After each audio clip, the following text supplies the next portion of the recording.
มันในก้นเท่ากินข้าวต้มออมเล็ตด้วยนะ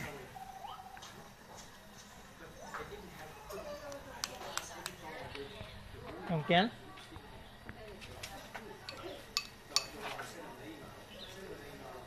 เขาออกเมื่อเขาปันกุญแจเมื่อฮะ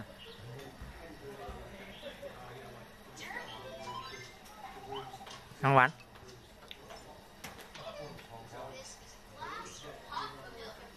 ยังไปเฮ็ดแล้วเลย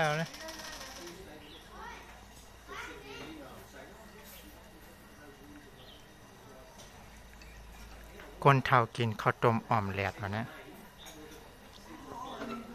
ประจำตาหู้นั่นถูกผู้เขาใช้ประจำตาหู้นะเฮ็ดแล้วมาแล้วนะ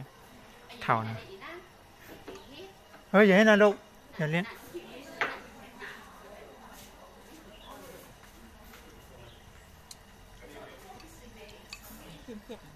ฮะ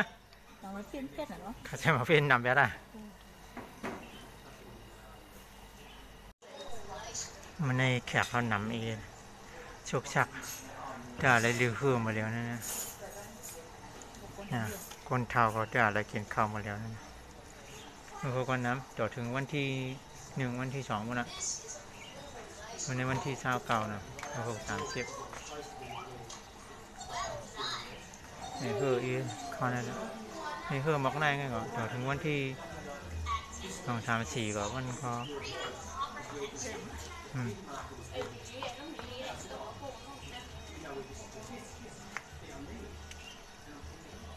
กัดนะเอ็นนะแม่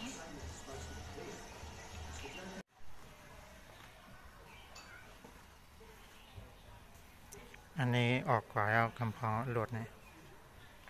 นี่หลดน้ำไว้